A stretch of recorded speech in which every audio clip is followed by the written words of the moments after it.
جس میں یہ ہے کہ تمام نفسیاتی امراض جو ہیں، سائیکولوجیکل النیسز جو ہیں وہ بتائی جاتی ہیں کہ ان کی کیٹیگریز کیا ہیں. تو ڈپریشن ایک ڈفرینٹ کیٹیگری ہے جو موڈ ڈس آرڈر میں شامل ہوتے ہیں. ٹھیک ہے. اور اینگزائٹی ڈس آرڈر ایک الگ کیٹیگری ہے جو ایک سیپریٹ ہے. اس کے آگے پھر پینک ڈس آرڈر، کنورژن ڈس آرڈر اور اس میں دوسرے فوبیاز اور جنرلائز اینگزائٹی ڈس آرڈر وغیرہ شامل ہوتے ہیں. سوشل اینگزائٹی بھی اسی کا حصہ ہے. جبکہ اسٹریس کسی ڈس آرڈر کا یا بیماری کا نام نہیں ہے، بلکہ اسٹریس آپ جنرلی بھی بولتے ہیں کہ کسی چیز کی پریشانی یا ٹینشن ہو جانے کو اسٹریس کہتے ہیں. اور اس اسٹریس کو کسی چیز کا پریشر جو آ جاتا ہے. جی جی، لیکن یہ اسٹریس پازیٹیو بھی ہوتا ہے. فار ایگزامپل اگر ایک اسٹوڈنٹ ہے، اگر اس کو اسٹریس نہیں ہوگا کہ کل میرا پیپر ہے یا 1 مہینے بعد میرا پیپر ہے اور اس نے پڑھائی نہیں کی کہ میں بالکل کیئر فری ہو کر بیٹھ جائے، تو یہ اسٹریس کے کچھ پازیٹیو ایلیمنٹس بھی ہیں. تو اسٹریس اس لیے بیماری نہیں ہے. تو اسٹریس کی وجہ سے انسان کو انگزائٹی اور ڈپریشن ہو سکتا ہے جو کہ بیماریاں ہیں.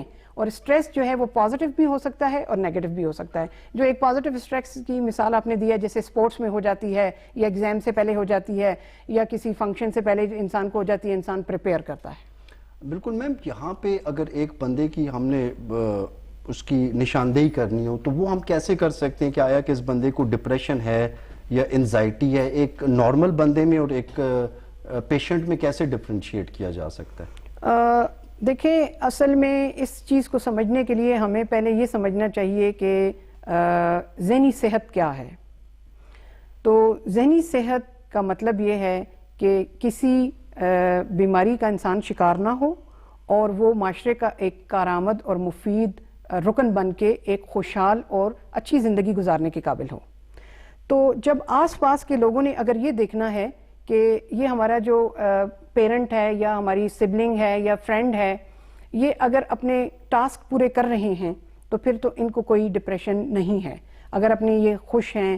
لیکن اگر وہ دیکھتے ہیں یہ آئسولیٹ رہنے لگ گئے ہیں، ان کو کام کرنے میں دشواری ہے، پڑھائی کرنے میں دشواری ہے، ان کے ریلیشن شپ متاثر ہو رہے ہیں، تو پھر آف کورس ان کو سائیکیٹرسٹ، سائیکالوجسٹ کے پاس لے کر جانا پڑے گا.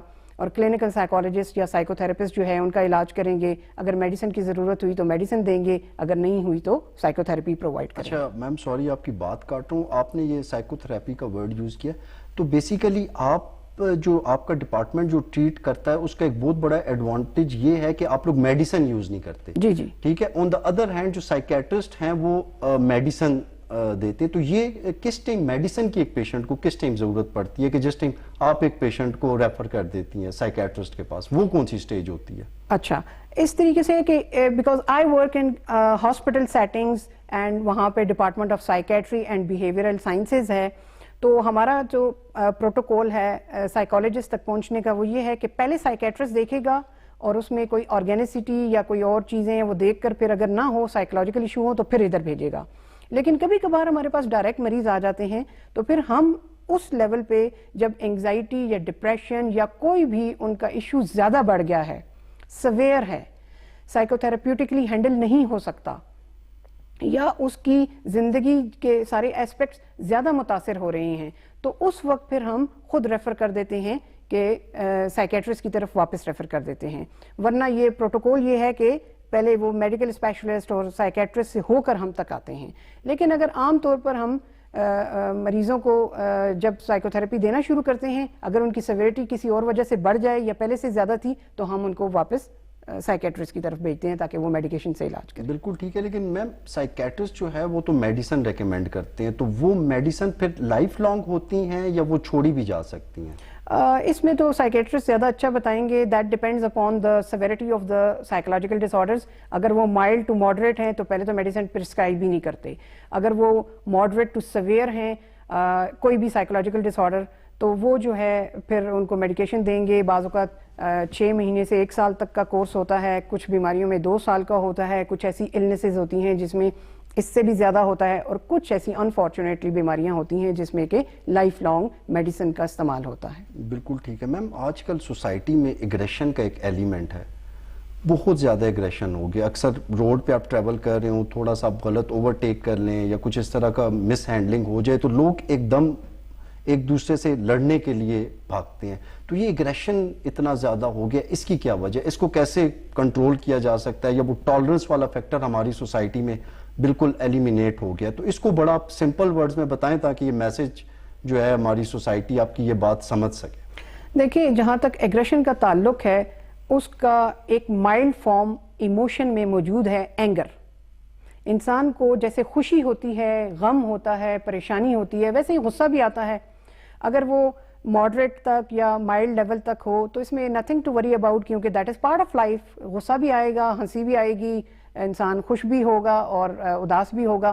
لیکن اگر وہ غصے سے بڑھ کر ایک ایگریشن کی صورتحال اختیار کر گیا ہے, تو اس کا مطلب یہ ہے کہ معاشرے میں, ہمارے معاشرے میں نہیں بلکہ پوری دنیا میں کچھ ایسی وجوہات ہیں, جیسے پاورٹی ہے, جیسے وائلنس ہے, جیسے ڈومیسٹک وائلنس ہے, جیسے ڈسیبلٹی ہے, اور جیسے کہ اس کے علاوہ ان ایکویلٹی ہے.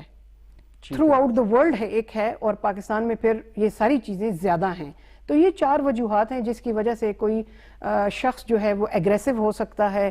ایک اور میرے نزدیک ایک اور وجہ یہ ہے کہ آج کے دور میں موبائل یوز بہت زیادہ بڑھ گیا ہے, جس کی وجہ سے لوگ اپنے بیہیویئر, اپنی اچیومنٹ کو دوسروں کے ساتھ کمپیئر کرتے ہیں, اور وہ یہ نہیں دیکھتے کہ ٹویٹر پہ, فیس بک پہ, انسٹا پہ, ٹک ٹاک پہ, یوٹیوب پہ جو لوگ اپنی پرفارمنس دے رہے ہیں, these are their best moments. Best and specific moment. Yes, they are happiest moment which they share. Exactly. They are not bad. They are not tough times which they share. تو یہ انسان دوسروں کی achievement کو دیکھتا ہے, اس کے پاس اتنی دولت ہے, اس کے پاس ایسا کپڑے ہیں, اس کے پاس یہ گاڑی ہے. تو یہ ایک ان ایکویلٹی انسان انکلکیٹ کر لیتا ہے اپنے آپ میں, تو وہ بہت پریشان رہنے لگ گیا ہے. اس کے علاوہ ہمارے اگر پرٹیکولر ملک کی بات کی جائے تو اس میں آف کورس ایک چیز جو ہے ان ایکویلٹی ہے, وہ معاشی بھی ہے, وہ جاب پہ بھی ہے, وہ جینڈر ڈسکریمنیشن بھی ہے. تو پاکستان کی تو بھلی پوچھیں آپ. بالکل صحیح کہہ رہی ہیں. تو میم اس میں پھر ایک کویشچن یہاں پہ یہ بھی آتا ہے کہ ہمیں تو ہمارا ریلیجن تھینک فلنس, صبر اور شکر کا درس دیتا ہے, تو صبر اور شکر کر کے ہم ان چیزوں سے چھٹکارا حاصل کر سکتے ہیں؟ بالکل ٹھیک ہے. یہ بلکہ آپ کو پہلے تو ہمیں اسلام ہی کو فالو کرنا چاہیے, بلکہ آپ کو شاید یہ جان کر حیرت ہو کہ جو بالکل ماڈرن پرسپیکٹو آف سائیکالوجی ہیں, ان میں ایک ہے گریٹیٹیوڈ ان ایٹیٹیوڈ. یعنی وہ یہ کہتے ہیں کہ آپ اپنے رویے میں تھینک فلنس سوچا کریں. رات کو سونے سے پہلے اپنے لیے کوئی ایسی چیزیں جن کے لیے آپ شکر گزار ہیں وہ لکھ لیں یا وہ کہہ دیں. تو میرے نزدیک یہ ایک بڑی ویسی سی بات ہے کہ آپ کس کو تھینک کہیں گے, جبکہ ہمارا ریلیجن ایک کمپلیٹ ریلیجن ہے. اس میں آپ you have to be thankful to Allah, you have to be thankful to Allah who is the creator of everything. تو آپ کا ایک کانٹیکٹ اللہ تعالیٰ سے ہوگا تو وہ آپ کو ہمت, حوصلہ اور صبر اور شکر کی طرف رغبت دلانے میں آسانی پیدا کرے گا. اور صبر جو ہے وہ بھی ٹالرنس ایک ایسی چیز ہے جو کہ انسان میں ہوگی تو وہ اس کو خوشحال زندگی کی طرف لے کر جائے گی. بالکل ٹھیک ہے میم. اسی ریلیجن پہ بات ہو رہی تھی, اسی سے کویشچن ایک رائز ہوتا ہے کہ اسلام اور نفسیات کو آپ کیسے دیکھتی ہیں؟ ایک تو میں نے ابھی ذکر کر دیا آپ کو کہ گریٹیٹیوڈ ان ایٹیٹیوڈ بالکل نیا ایک کانسیپٹ ہے جو کہ ویسٹ میں شروع ہوا, یورپ وغیرہ میں ہے.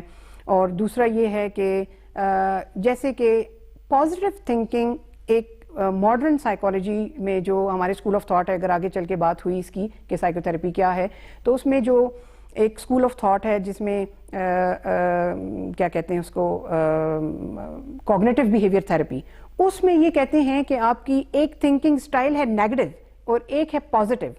تو اگر پازیٹیو تھنکنگ سٹائل آپ اپنائیں گے تو آپ سائیکولوجیکل النیسز سے دور رہیں گے. اگر مبتلا بھی ہو گئے ہیں تو سائیکولوجیکل ڈس آرڈرز کو ختم کرنے کا ایک طریقہ یہ ہے کہ آپ ان النیسز کو ختم کرنے کے لیے پازیٹیولی سوچیں گے. اسلام بھی یہی کہتا ہے کہ ہمیں بدگمانی سے بچنا ہے.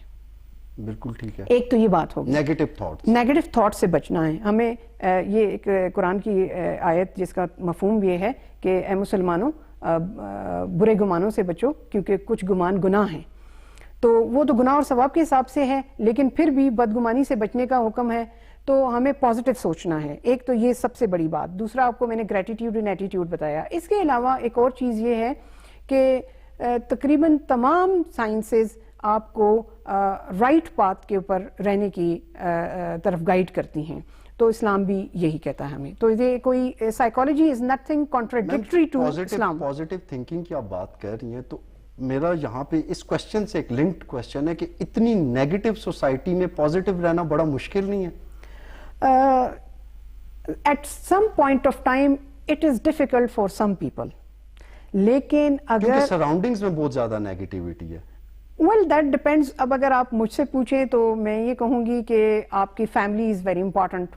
اگر آپ کی فیملی پازیٹیولی چیزیں سوچتی ہے، اگر آپ کے دوست یار ایسے ہیں، تو پھر آپ کے لیے against all bad odds, against all unfortunate چیزیں آپ اچھا بھی سوچ سکتے ہیں.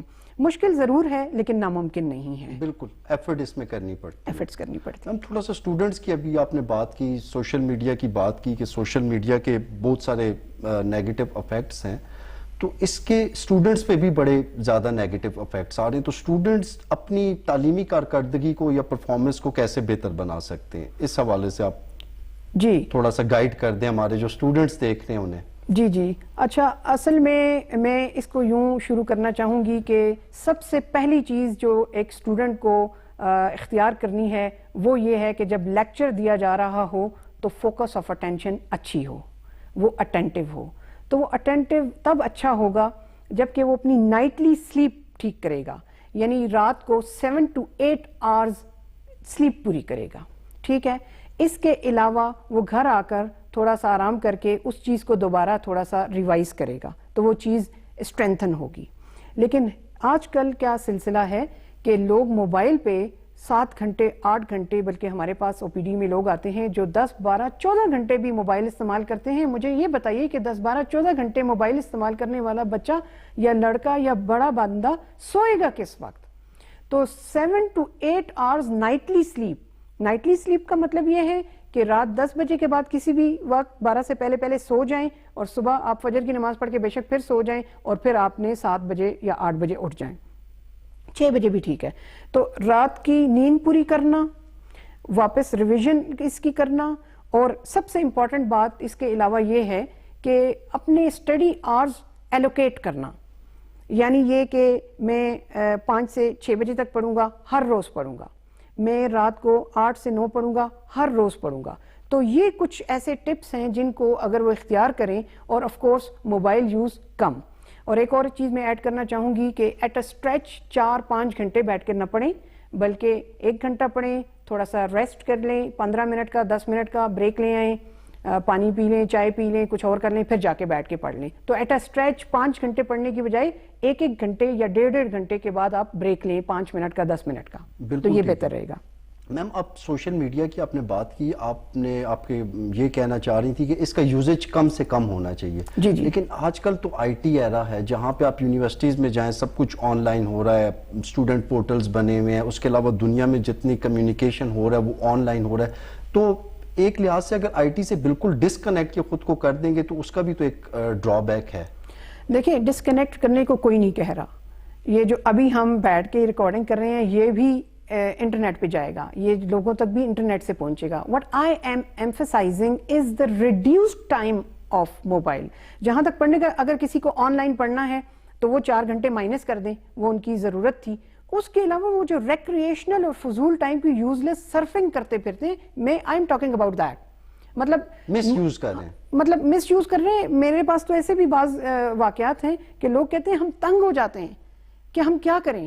فیس بک اسکرول اپ اسکرول ڈاؤن، یوٹیوب، گوگل، ہر وقت بیٹھ کے وہاں پہ کر رہے ہیں. پڑھائی دیکھیں، آنیسٹلی اسپیکنگ، پڑھائی کو اس بچہ 7-8 گھنٹے نہیں کر رہا ہوتا.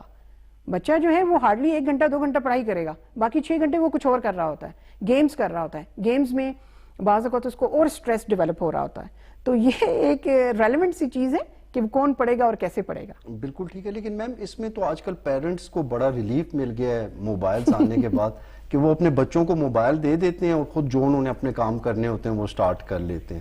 تو اس میں تو پھر پیرنٹس کا رول بھی بڑا امپورٹنٹ ہے. چلیں، اچھا ہوا آپ نے یہ بات کر لی یہ اس طرح ہوتا ہے کہ ینگ جنریشن کی جو مائیں ہیں جنہیں کہتے ہیں ہم millennials, those who are born between 1981 to 1995 اور ایک ڈیفینیشن کے مطابق 2000، ان کو کہتے ہیں ملینیلز. اور اس کے بعد جو 1995 سے یا 2000 سے 2015 تک جو لوگ ہیں وہ ہیں زی جنریشن. تو یہ جو ملینیلز مائیں ہیں انہوں نے کیا کام کیا کہ موبائل بچے کے سامنے رکھ کے اپنے کچن کے کام کرنا اور وہ کرنا شروع کیا. تو بچوں کی وہ جو چھوٹے بچے تھے 1 سال کے 1.5 سال کے، ان کی اسپیچ ڈیلیڈ ہو گئی. مطلب جس ٹائم پہ ان کو بولنا تھا وہ بولے ہی نہیں. یہ اس چیز کا سائیڈ افیکٹ سامنے یہ اس بات کا ریپرکشن سامنے آیا. ٹھیک ہے. وہ بولے ہی نہیں. اب بچہ 3 سال تک نہیں بولا، 4 سال تک نہیں بولا، وہ لے کر چلے گئے سائیکیٹرسٹ کے پاس، سائیکالوجسٹ کے پاس اور اسپیچ تھراپسٹ کے پاس. ادھر پتہ چلا کہ آپ اس کا اسکرین ٹائم کم کیجئے، آپ اس کے کارٹونز کم کیجئے، آپ اس کو تھوڑا سا اچھا ٹائم اس کے ساتھ سپینڈ کریں، آپ اس کو وربل چیزوں کی طرف لے کر آنا شروع کریں. تو وہ جب کرتے ہیں صرف اسکرین ٹائم کم کرنے سے بچے بولنا شروع کر دیتے ہیں. تو ماؤں کو ایک بیلنس رکھنا پڑے گا. اور میں آپ کو اس پروگرام کی توسط سے یہ بات بتانا چاہوں گی کہ بچوں کی جو 5 سال سے کم عمر کے بچے ہیں ان کا اسکرین ٹائم ہونا چاہیے 0. یعنی ان کو موبائل، ٹیب، لیپ ٹاپ کسی چیز پہ کچھ چیز نہیں دیکھنی چاہیے. اور 5 سال کے بعد 15 منٹس 10 منٹس کا آپ کارٹون دکھائیے اور پورے دن میں آدھے گھنٹے سے زیادہ بالکل ایکسیڈ نہ کریں یہاں تک کہ بچہ ٹین ایجز اور اچھی عمر کو پہنچے تو پھر آپ اس کا یوز شروع کریں. بالکل ٹھیک ہے. میم اسی طرح اگر ہم کوئی 3 to 4 ڈیکڈز پیچھے چلے جائیں، اس ٹائم کے بچے موبائل کا کافی کم یوز کرتے تھے. ان کی ہیلتھ کا اگر کمپیریزن کیا جائے آج کے بچوں کی ہیلتھ کے ساتھ، تو وہ اسی لیے اس ٹائم کے بچے یا جوان لوگ کافی زیادہ اسٹرانگ بھی تھے، ہیلدی بھی تھے. اس کی ایک بنیادی وجہ یہی ہے کہ وہ فزیکل ایکٹیویٹیز کرتے تھے، ان کی ڈائٹ ٹھیک تھی، ان کا لائف کا ڈسپلن آج کل کے اس ایرا کے بچوں سے بہتر تھا میرے خیال سے. اس حوالے سے آپ کیا کہتی ہیں؟ بالکل صحیح. آج سے 3 ڈیکڈز پہلے جو بچے چھوٹے تھے وہ ایکسرس تھے، یا 4 ڈیکڈز پہلے تو وہ ان کا جو مین فیلڈ ہوتا تھا وہ پلے ہوتا تھا، پلے گراؤنڈ ہوتا تھا. محلے میں کھیل رہتے تھے، اپنے گھر میں کھیل لیتے تھے، باہر جا کر کھیلتے تھے. تو جیسے آپ نے بتایا کہ فزیکل ایکٹیویٹی کرتے تھے تو وہ آف کورس فزیکل ایکٹیویٹی کرتے تھے، ہنگر بھوک اچھی رہتی تھی، کھا پی لیتے تھے، جو بھی گھر میں پکا ہوتا تھا تھوڑا بہت کھا لیتے تھے. اب جو سوشل میڈیا پہ بیٹھے تو ان کو یہ بھی پتہ چلنے لگ گیا کہ میں یہ والی چیز آرڈر کر کے منگوا سکتا ہوں. تو وہ تھوڑا سا خوراک کے آئٹمز بھی جو ہے جنک فوڈ ہے، جنک فوڈ جو ہے وہ زیادہ ہو گیا ہے. اور اس کے علاوہ جو ہے اچھا ڈائٹ کا بھی میم بالکل آپ صحیح کہہ رہی ہیں، بہت بڑا ایشو ہے. جی جی کہ صحیح ڈائٹ بھی بچوں کو نہیں مل رہی ہے. برگرز، جنک فوڈ وغیرہ لے رہے ہیں. جو نیچرل ڈائٹ ہے، آرگینک ڈائٹ ہے، اس سے وہ دور ہو چکے ہیں. ہمارے پاس بعض مائیں اپنے بچے لے کر آتی ہیں، مطلب بچے مینس کے لائک ٹین ایجرز یا 20s میں ہوتے ہیں، وہ کہتے ہیں یہ برگر، چپس اور یہ خاص 1-2 چکن کے علاوہ یہ کچھ نہیں کھاتا. تو کسی بیماری کے بغیر، یہ نہیں ہے کہ اس کو کوئی بیماری ہے، اگر کوئی بیماری ہے معدے کی کچھ اور بات ہے تو ٹھیک ہے، لیکن وہ ریسٹرکٹڈ خوراک پہ جاتا ہے. اور یہ وہ خوراک ہے برگر، پوٹیٹو اور چکن، یہ وہ خوراک ہے جو آپ کو یہ لوگوں کی جو چینز کھلی ہوئی ہیں ان میں زیادہ ملے گی. تو ظاہر بات ہے پھر نرشمنٹ بھی اتنی اچھی نہیں ہو رہی اور اس کے علاوہ ایکٹیویٹی بھی نہیں ہو رہی. اس کے علاوہ جو ہے ماں باپ کے ساتھ انٹریکشنز، ٹائم سپینڈ کرنا بہت کم ہو رہا ہے. تو ہیلدی لیونگ تو نہیں رہی. تو بچوں کی ذہنی صحت، جسمانی صحت دونوں متاثر ہو رہی. بالکل ٹھیک ہے. جی ناظرین، بڑی دلچسپ گفتگو جاری ہے ہماری میم کے ساتھ. مزید بہت سارے انٹرسٹنگ کویسچنز باقی ہیں. ملتے ہیں ایک بریک کے بعد.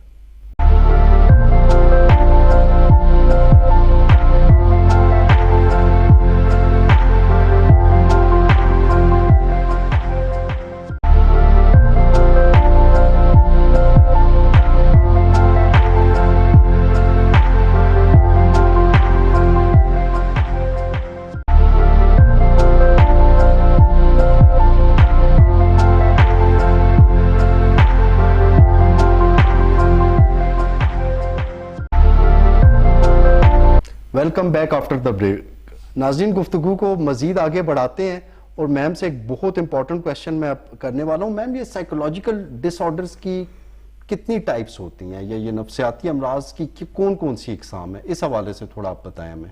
ٹھیک ہے. یہ اصل میں جو نفسیاتی امراض ان کو ہم بیسکلی کہتے ہیں سائیکولوجیکل ڈس آرڈر.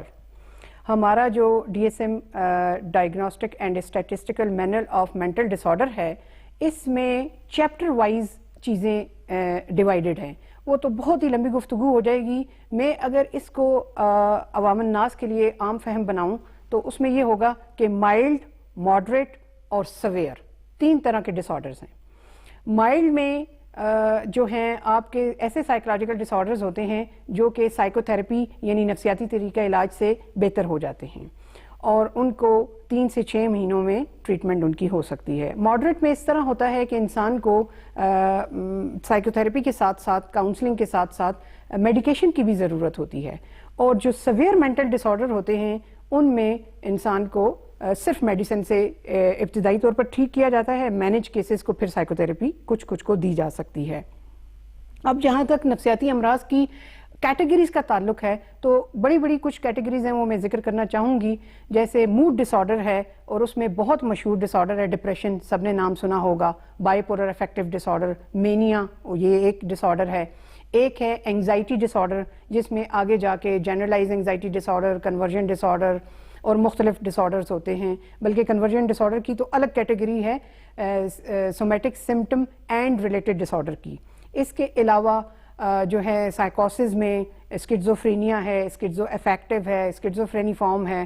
تو بہت ساری ٹائپس ہیں. ایک بہت کامن ڈیزیز جو ہے اوبسیسو کمپلسو ڈس آرڈر ہے، یعنی کہ کسی کو بار بار دھونے کا یا ری چیک کرنے کا یا کوئی سوچیں ناپسندیدہ بار بار اس کے ذہن میں آتی ہیں تو یہ OCD بھی ایک ڈس آرڈر ہے. اس کے علاوہ فوبیا ایک ڈس آرڈر ہے. ایٹنگ ڈس آرڈرز ہیں. تو میرے خیال میں اس میں کافی ساری بہت سارے ڈس آرڈرز ہیں. تو ان کو اگر ہم لوگ 1 by 1 انشاءاللہ آگے بھی ہم آپ کو دعوت دیں گے کہ ان کو آپ مزید ڈسکس کر کے تاکہ ہمارے ناظرین کو سمجھا سکیں. تو میم یہ سائیکو تھراپی جو ہوتی ہے یہ کس طرح سے ٹریٹ کرتی ہے پیشنٹ کو؟ جی psychotherapy is basically a talk cure, یعنی no medication is involved in it. اچھا اب اگر میڈیسن انوالو نہیں ہے تو پھر علاج کیسے ہوگا؟ علاج کے 4 موڈز ہیں. جیسے ڈسکشن، کلائنٹ اور تھراپسٹ. ہم اصل میں سائیکالوجی میں پیشنٹ کو پیشنٹ نہیں کہتے، کلائنٹ کہتے ہیں. تو کلائنٹ اور تھراپسٹ کے درمیان ڈسکشن ہوتی ہے اور پھر ان کو کچھ سائیکالوجسٹ جو ہیں ایک خاص اسکول آف تھاٹ کے ہوم ورک اسائنمنٹس بھی دیتے ہیں جو ریٹن فارم میں بھی ہو سکتے ہیں اور پریکٹیکل فارم میں بھی ہو سکتے ہیں. اس کے علاوہ اس میں ایکسرسائزز شامل ہیں جس میں واک شامل ہے، بریدنگ ایکسرسائز شامل ہے، ریلیکسیشن ایکسرسائز شامل ہے اور اس کے علاوہ کچھ ایکسرسائزز بھی ہیں جو کہ مینٹل ایکسرسائزز ہو سکتی ہیں. اور اس کے علاوہ جو سائیکو تھراپی ہے اس کے مختلف اسکول آف تھاٹ ہیں. سائیکو انالیسز ہے جس کا ایمفیسس انکانشیس مائنڈ پہ ہے. کوگنیٹو بیہیویئر تھراپی ہے جس کا ایمفیسس پازیٹیو تھنکنگ پہ ہے اور ریشنل تھنکنگ پہ ہے. اس کے علاوہ بیہیویئرسٹک اسکول آف تھاٹ ہے. میم یہ جو سوری آپ کی بات میں کاٹوں، یہ جو انزائٹی ہے، انزائٹی کا کوئی بھی ڈس آرڈر ہے اس کو آپ سائیکو تھراپی سے ٹریٹ کر سکتی ہیں یا اس کے لیے میڈیسن مسٹ ہوتی ہے؟ Well that depends. If it is mild to moderate تو ہم بالکل اس کو سائیکو تھراپی سے ٹریٹ کر لیں گے. لیکن اگر وہ اتنی سویئر ہے کہ انسان رات کو سو نہیں سکتا، اچھے طریقے سے کھانا نہیں کھا سکتا، ایک پل کا اس کو چین نہیں ہے، تو پھر تو میڈیکیشن کی طرف جائیں گے. لیکن اگر اس کو مائلڈ ٹو ماڈریٹ ہے تو وہ سائیکو تھراپیوٹیکلی بھی ڈیل ہو سکتی ہے، بالکل ہو سکتی ہے. بالکل ٹھیک ہے میم. اسی سے لنکڈ ایک اور کوشچن ہے کہ ایک 2 ورڈز یوز کیے جاتے ہیں، سب کانشیس مائنڈ اور کانشیس مائنڈ. تو یہ بیسیکلی یہ ٹرمینالوجیز ان میں ہم کیسے ڈفرینشیٹ کر سکتے ہیں جس میں یہ کہا جاتا ہے کہ جو کانشیس مائنڈ ہے that is just the tip of the ice برگ؟ بالکل ٹھیک، بالکل صحیح بات کی آپ نے. یہ ہمارا ایک اسکول آف تھاٹ ہے سائیکو انالیسز. اس کا فاؤنڈر تھا سگمنڈ فرائڈ. تو انہوں نے یہ کہا کہ جو انسان کی ذہنی پروسیسز ہیں یا اس کا جو مائنڈ ہے وہ it is composed of 3 level of consciousness. Consciousness, sub consciousness and unconsciousness, یعنی شعور، تحت شعور اور لا شعور. اچھا، انکانشیس اور سب کانشیس یہ بیسیکلی 2 مختلف ٹرمز ہیں، یہ سیم نہیں ہے؟ جی، شعور، لا شعور اور اس کے درمیان ہے تحت شعور. ٹھیک ہے. سو سب کانشیس جسے پری کانشیس بھی کہتے ہیں. تو کانشیس مائنڈ جو ہے وہ ہے جیسے اس وقت ہم بیٹھے ہیں، وی آر اویئر، یہ اسٹوڈیو ہے، we are talking about psychological health, ہم یہ سب کچھ کر رہے ہیں. سو سب کانشیس کیا چیز ہے؟ اگر تھوڑی سی محنت سے, اگر میں آپ سے پوچھوں کہ آپ نے میٹرک کس اسکول سے کیا, تو آپ تھوڑی سی محنت کے بعد بالکل 1-2 سیکنڈ کے بعد بتا دیں گے کہ اس اسکول سے کیا.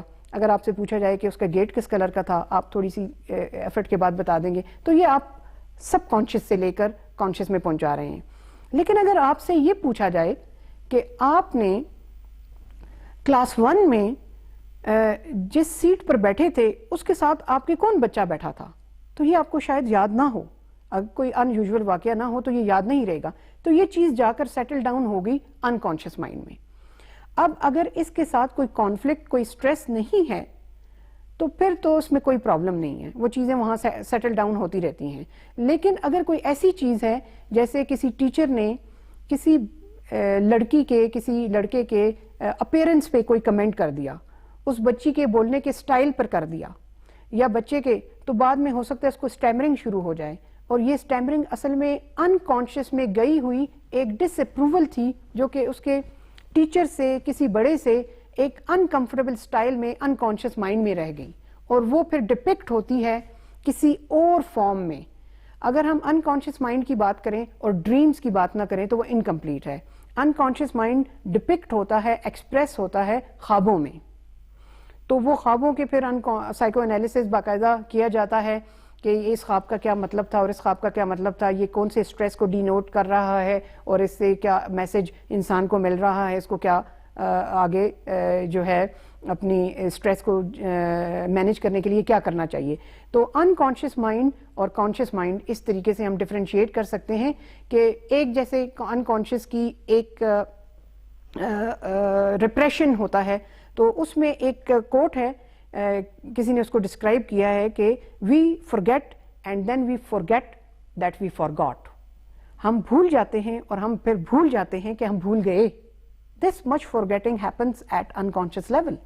So conscious is total, it's a dark side of, dark in the sense is unknown side of the psyche. ٹھیک ہے, لیکن میم وہ اصل میں آپ نے کوٹیشن ایڈ کی ہے, کوٹیشن میں بھی ایڈ کر دیتا ہوں کہ جس میں وہ میں ایک بک پڑھ رہا تھا اس کی سب کانشیس مائنڈ سے ریلیٹڈ, اس میں انہوں نے بتایا تھا کہ what you think becomes your reality, کہ جو آپ سوچتے ہیں وہی آپ کی ریالٹی بن جاتی ہے. جس طرح اکثر اوقات پیرنٹس سے بچے بہت ڈرتے ہیں, کچھ بچے ہوتے ہیں وہ اپنے والدین سے بہت ڈرتے ہیں, اور وہ جب کوئی شرارت کر رہے ہوتے ہیں تو ان کے مائنڈ میں یہ ہوتا ہے کہ کہیں میرے پیرنٹس ہی نہ آ جائیں, اور اسی ٹائم پہ پیرنٹس آ جاتے ہیں. تو یہ بھی سب کانشیس مائنڈ سے ہی آپریٹ ہو رہا ہوتا ہے چیزیں, مطلب جو آپ سوچتے ہیں یا جو آپ امیجن کرتے ہیں that ultimately becomes your reality. Do you agree with this? اصل میں انکانشیس مائنڈ جو ہے نا وہ ان نون ہوتا ہے, اس کے بارے میں the person is not aware of it. جو بات آپ کر رہے ہیں وہ بچے کے کانشیسنیس میں ہے. وہ اگر بچی اپنا بیہیویئر بہتر کر لیتی ہے کہ میں پھر یہ کروں گی اور میرے پیرنٹس مجھے جج کریں گے, یا جو بھی ہے, یا بچہ کرتا ہے, تو اس کا مطلب ہے کہ وہ تو کانشیسلی ایک ایفرٹ کر رہا ہے. تو جو انکانشیسلی کرتے ہیں the person is totally in aware of it. یہ بات درست ہے کہ انسان کی تھنکنگ اس کے ایکشنز پہ اثر ڈالتی ہے, لیکن all the thinking is not unconscious. Conscious thinking بھی انسان کے ایکشنز پہ اور اس کے پرفارمنس پہ اثر ڈالتی ہے. لیکن جہاں تک انکانشیس مائنڈ کی بات ہے, وہ ایک بالکل ڈفرینٹ فنومینا ہے, ایک ان نون سی چیز ہے, جو کہ سائیکالوجسٹ بھی سارے کے سارے اس کو پریکٹس نہیں کرتے. سارے کے سارے سائیکالوجسٹ جو ہے ان کو اتنی اہمیت بھی نہیں دیتے بعض اوقات کہ انکانشیس مائنڈ, وہ تو اس کے وجود سے بھی انکار کر دیتے ہیں. میرے کہنے کا مطلب ہے کچھ ایسی ریئلٹیز, کچھ ایسے کانسیپٹس آپ کے مائنڈ میں ڈال دیے جاتے ہیں, جس طرح سے لیٹ سپوز ابھی ایک نارمل بندہ ہے, اس کے سامنے ایک لائن آ جاتا ہے, وہ کیوں ڈرے گا اس سے؟ تو وہ تو اس کی لرننگ ہے. یہ ہمارا ایک اور اسکول آف تھاٹ اس کو اچھی ایکسپلین کرتا ہے, لرننگ ہے. یعنی آپ کے جیسے کوئی بچہ ہے یا بچی ہے, کسی ساکٹ میں ہاتھ دے دیتا ہے, اس کو کرنٹ لگتا ہے, نیکسٹ ٹائم وہ اس پہ ہاتھ نہیں دے گا, ہیٹر کو ہاتھ لگا دے گا, پھر نیکسٹ ٹائم وہ اس کو ہاتھ نہیں لگائے گا. کیوں نہیں لگائے گا؟ کیونکہ اس نے لرن کر لیا ہے ری انفورسمنٹ کی وجہ سے. وہاں سے اس کو پنشمنٹ ملی تو اس نے یاد کر لیا. لائن سے وہ ڈرا تو اس نے یاد کر لیا. سو یہ ایک اس کی کنڈیشننگ ہو گئی. یہ اسکول آف تھاٹ ایک الگ ہے, مطلب مختلف اسکول آف تھاٹ مختلف چیزیں ایکسپلین کرتے ہیں. تو یہ جو ہے اس طریقے سے ہم ایکسپلین کر سکتے ہیں اس کو کہ یہ لرنڈ بیہیویئر ہے, اس نے کنڈیشننگ کی وجہ سے یا کسی اور لرننگ کے میتھڈ کی وجہ سے یہ چیز لرن کر, یہ چیز سیکھ لی ہے. اچھا میم ایک اور چیز, آئی کیو اور ای کیو, اکثر ہم ورڈ یوز کرتے ہیں اس کا آئی کیو, فلاں کا آئی کیو اچھا ہے اور فلاں کا آئی کیو ایسا ہے, تو یہ آئی کیو اور ای کیو میں کس طرح سے ہم ڈفرینشیٹ کر سکتے ہیں, یہ اس کو کیسے دیکھ سکتے ہیں؟ جی, آئی کیو اور ای کیو کو سمجھنے سے پہلے ہم ایک چھوٹی سی بات اگر کر لیں کہ یہ ذہانت کے کچھ پوائنٹس ہیں. آئی کیو کا مطلب ہے intelligence quotient, sorry intelligence quotient, اور ای کیو کا مطلب ہے ایموشنل کوشنٹ. تو ایک انسان کا ذہانت کا لیول جو ہوتا ہے وہ آئی کیو کے ذریعے سے میجر کیا جاتا ہے. مثال کے طور پہ آپ کے پروگرام کے توسط سے میں لوگوں کو یہ بتانا چاہوں گی کہ ایک نارمل ڈسٹریبیوشن کرو ہوتا ہے جو ہمیں یہ بتاتا ہے کہ ایک اگر سے 1000 لوگ ہیں یا 100 لوگ ہیں تو اس میں سے 68% پیپل جو ہیں ان کی ذہانت 85 سے 115 کے درمیان میں ان کا آئی کیو ہوگا. یعنی ان کی ذہانت کا لیول ایک اوسطاً یا ایوریج لیول پہ 85 to 115 ہوگا. اب اس کے علاوہ 34% ادھر والے ہیں جو کہ 100 سے اوپر ہیں, اور 34 والے وہ ہیں جو 100 سے نیچے 85 تک ہیں. یہ 68% ہو گئے. اس کے علاوہ جو باقی پرسنٹیج رہ گئی وہ اس ایکسٹریم پہ اور اس ایکسٹریم پہ ڈیوائیڈڈ ہوتی ہے ایکولی. تو اس میں کچھ لوگوں کا آئی کیو کم ہوتا ہے اور کچھ لوگوں کا زیادہ ہوتا ہے. اب یہ کون بتاتا ہے؟ یہ ہمارے سائیکولوجیکل ٹیسٹس بتاتے ہیں. اور سائیکولوجیکل ٹیسٹ پہلے سے کسی پاپولیشن پہ اسٹینڈرڈائزڈ ہوتے ہیں, ویلیڈیٹڈ ہوتے ہیں, اور پھر ان کے اندر مختلف سیگمنٹس ہوتے ہیں, جیسے وربل ہو گیا, پرفارمنس ہو گیا, تو پھر اس کو کمپائل کر کے ریزلٹ بنایا جاتا ہے اور پھر بتایا جاتا ہے کہ اس انڈیویجول کا آئی کیو جو ہے وہ 100 ہے, 105 ہے, یا جو بھی ہے. تو یہ تو ہو گیا آئی کیو, یعنی ایک بندہ لٹرل میننگ میں انٹیلیجنٹ کتنا ہے, measurement of intelligence. But when we talk about emotional quotient, کہ یہ ایموشنل کوشنٹ کیا ہے, یہ ایموشنل انٹیلیجنس گولڈمین نے لیٹ 90s میں ایک ٹرم بتائی ہمیں کہ ایموشنل کوشنٹ یا ایموشنل انٹیلیجنس بھی ایک چیز ہوتی ہے. اس کا مطلب یہ ہے کہ the person is able to understand her or his own emotions and should be able to understand the emotions of others, should be able to express her own emotions meaningfully, اور دوسروں کے ایموشنز بھی اچھے طریقے سے respect کرنا جانے. یعنی مثال یوں میں دے دوں گی کہ ایک ہائی آئی کیو والا اگر باس ہے لیکن اگر اس کی ای کیو ہائی نہیں ہے تو وہ ایک کوئی آفس میں ہونے والے جھگڑے کو ایموشنلی انٹیلیجنٹ طریقے سے ڈیل اگر نہیں کرتا تو وہ اگلے امپلائی کی جو ایموشنز ہے اس کو سمجھ نہیں رہا ہوتا, اس کو چپ کرا دیتا ہے, اس کی بات نہیں سنتا. لیکن ایموشنلی انٹیلیجنٹ جو باس ہوگا وہ اس کی بات سنے گا اور اس کو سیٹسفائی کرے گا. یعنی یہ کہ اس نے اس کے ایموشنز کو رسپیکٹ کیا. آئی ہوپ کہ یہ اس سے کچھ تھوڑا سا بہتر ہوا ہو. نہیں بالکل ٹھیک ہے, یہ بڑا اچھا آپ نے اس کا ایکسپلین کر دیا. لیکن میم ہماری سوسائٹی میں پاکستان کی اگر بات کی جائے تو یہاں پہ لوگ سائیکالوجسٹ کے پاس آنے سے یا یہ سائیکو تھراپی کرانے سے اس کو بہت زیادہ ایوائڈ کرتے ہیں. وہ اپنی ان مسائل کو دبانے کی کوشش کرتے ہیں, نہ کہ اس کو ڈسکس کریں یا کسی کنسلٹ کر کے اس مسئلے کو حل کریں. تو اس کی کیا وجہ ہے؟ اس کی تو ایک وجہ جو ہے وہ ساری دنیا میں بھی ہے اور پاکستان میں بھی ہے, اسٹگمیٹائزیشن. یعنی وہ اس کو آنے کو اپنی سائیکالوجسٹ کے پاس آنے کو, سائیکیٹرسٹ کے پاس آنے کو, مینٹل ہیلتھ پروفیشنلز کے پاس آنے کو اپنی شخصیت یا اپنی ذہانت پر کوئی وار سمجھتے ہیں. وہ سمجھتے ہیں یہ کوئی دھبا ہے, یہ کوئی اسٹگما ہے. میں اس کانٹیکس میں ایک چیز بتاتی چلوں کہ WHO کی ایک رپورٹ کے مطابق 970 million people in the world suffer from some kind of mental health issues. جس کو ہم ٹرانسلیٹ کریں ڈیجٹس میں تو وہ بنتا ہے تقریباً 97 کروڑ. اچھا. وچ از اپروکسیمیٹلی 1 ارب. دنیا کی آبادی ہے 8 ارب. ٹھیک ہے. اور اگر اس میں تقریباً 1 ارب لوگ مینٹل ہیلتھ ایشوز کو سفر کر رہے ہیں تو اس کا مطلب یہ ہوا کہ 8 میں سے یا 9 میں سے 8 میں سے بلکہ ایک انڈیویجول مینٹل ہیلتھ ایشوز کا شکار ہے. اگر ہر 8واں بندہ یا ہر 9th بندہ ایک مینٹل ہیلتھ ایشو کا شکار ہے تو اس میں اسٹگمیٹائزیشن کو تو چھوڑ دے پیچھے, ہمیں تو مینٹل ہیلتھ جو ورکرز ہیں, سائیکالوجسٹ, کلینکل سائیکالوجسٹ ہیں, سائیکو تھراپسٹ ہیں, سائیکیٹرسٹ ہیں, ان کے پاس جا کے علاج کرنا چاہیے, تاکہ یہ اتنا بڑا ایشو ہے. اور اویلیبلٹی کیا ہے کہ یہ 2000 یہ رپورٹ جو میں نے آپ کو پہلے بتائی 97 کروڑ کے مریضوں کی, یہ 2022 کے ریسرچ ہے.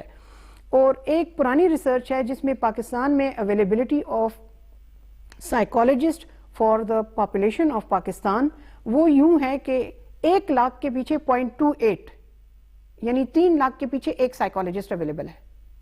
یعنی 3 لاکھ پیشنٹس یا کلائنٹس ان کے لیے ایک سائیکالوجسٹ ہے. یہ 2009 کی سٹڈی ہے. چلیں اس کو 3 گنا بڑھا لیتے ہیں کہ ہمارے سائیکالوجسٹ بہت بڑھ گئے اور یہ ہو گیا, تو ہمارے اب آ کر کہیں پھر 1 لاکھ کے لیے ایک سائیکالوجسٹ, جبکہ ہونا یہ چاہیے کہ چند ہزار کے پیچھے ایک سائیکالوجسٹ ہونا چاہیے. ٹھیک ہے, یہ والی وہ رفلی ایک ایسٹیمیٹ ہے. جی, یہ ایک رفلی وہ ہے, اور ٹھیک ہے یہ امریکہ میں بھی اتنا زیادہ نہیں ہے, لیکن یہ اتنی زیادہ جب آپ کی تعداد سفر کر رہی ہے سائیکولوجیکل ڈس آرڈرز کو اور وہ جاتے بھی نہیں, تو اسٹگمیٹائزیشن کا کیا معنی رہ جاتے ہیں. وہ یہ سمجھتے ہیں کہ ان کی شخصیت پر کوئی دھبا پڑ جائے گا, لوگ ان کو جج کریں گے, اچھا یہ اس کو ذہنی مرض ہے, ذہنی مرض کا مطلب ہے یہ اچھی ٹیچنگ نہیں کر سکتا, ذہنی مرض کا مطلب ہے یہ اچھا ڈاکٹر نہیں ہوگا, ذہنی مرض کا مطلب ہے یہ اچھا اسٹوڈنٹ نہیں ہوگا. ایسا کچھ نہیں ہے. اگر انسان کی آنکھ ہے تو آنکھ کی بیماریاں بھی ہیں, اگر ہارٹ ہے تو ہارٹ کی بیماریاں بھی ہیں, اگر اس کی ذہن ہے تو ذہن کی بیماریاں بھی ہیں. جیسے باقی چیزیں کیوریبل ہیں, یہ بھی انشاءاللہ کیوریبل ہیں موسٹ آف دیم.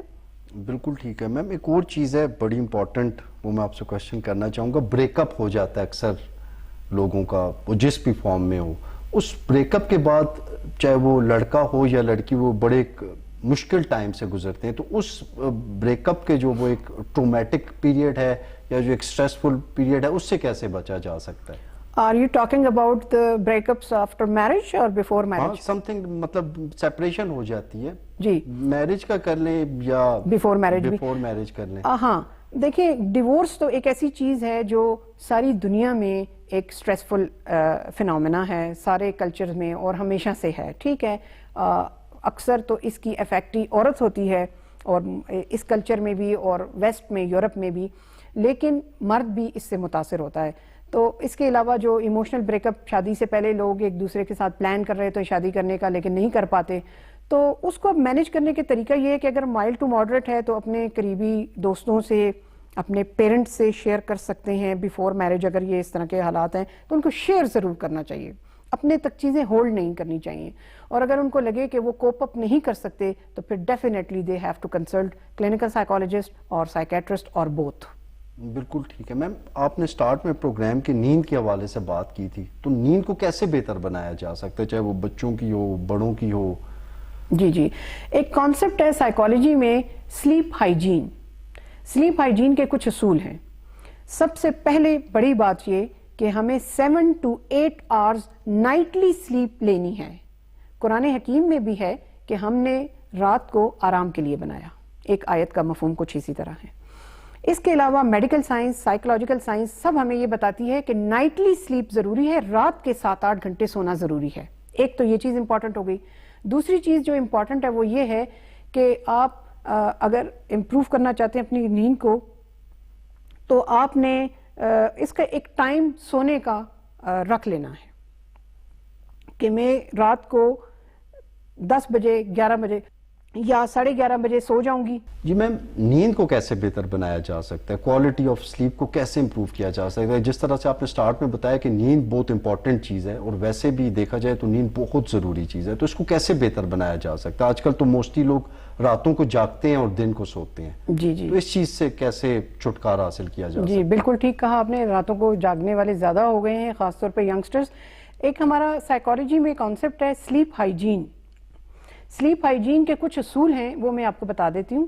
ایک سب سے بڑا اصول تو یہ ہے کہ نائٹلی سلیپ 7 to 8 hours رات کے آرز میں سونا. جیسے قرآن حکیم میں بھی ایک آیت ہے, اس کا مفہوم کچھ ایسا ہے کہ ہم نے رات کو آرام کے لیے بنایا. اس کے علاوہ میڈیکل سائنس, سائیکولوجیکل سائنس یہ ہمیں بتاتی ہے کہ رات کو سونا is important for peaceful sleep and for healthy life and for mental health. اس کے علاوہ اصول ہیں کہ سونے کا وقت آپ نے ایلوکیٹ کر لینا ہے کہ میں ہر رات 10 بجے تک سو جاؤں گی, یا میں 11 بجے یا 11:30 بجے میں سو جاؤں گی, اور میرے اٹھنے کا ٹائم بھی یہ ہوگا پرٹیکولر ٹائم. میں نماز پڑھوں گی, میں پھر سو جاؤں گی, فجر کی نماز پڑھوں گی, پھر سو جاؤں گی, پھر 7 بجے اٹھوں گی یا 6 بجے یا 8 بجے. تو ایک سونے کا اور جاگنے کا ٹائم ایلوکیٹ کر لیں. اس کے علاوہ یہ کہ رات کو سونے سے پہلے ماہرین یہ سجیسٹ کرتے ہیں کہ الیکٹرانک ڈیوائسز 2 سے 3 گھنٹے پہلے بند کر دیں تاکہ آپ کی نیند میں کسی قسم کا خلل نہ پڑے. اس کے علاوہ ایک اور جو ٹپ ہے وہ یہ ہے کہ آپ کو کمرے میں ایک مناسب سا اندھیرا کرنا پڑے گا.